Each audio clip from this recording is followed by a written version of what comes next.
अमरावती जिल्ह्यात मुसळधार पावसानं कहर केला असून नांदगाव खंडेश्वर तालुक्यात ढगफुटी सदृश्य पाऊस झाला।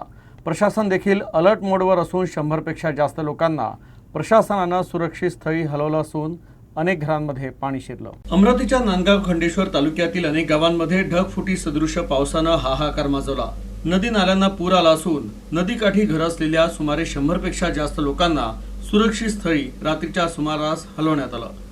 नांदगाव खंडेश्वर मधील धामक, धानोरा, गुरव, मंगरूळ, चव्हाळा, खेडपिंपरी, परसमंडळ, दिघी कोल्हे या गावासह अनेक गावात पावसाचं पाणी शिरलं आणि पूरजन्य स्थिती निर्माण झाली। तर नदी नाल्यांना मोठं स्वरूप आलं। तर शहरी भागात देखील पावसानं कहर माजवला।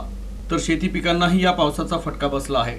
तर रेस्क्यू केलेल्या 100 पेक्षा जास्त लोकांना नांदगाव खंडेश्वरच्या मंगल कार्यालयांमध्ये आणि शाळांमध्ये रात्री उशिरा जेवणाची व्यवस्था करून त्यांची निवासस्थानाची व्यवस्था तिथे करण्यात आली।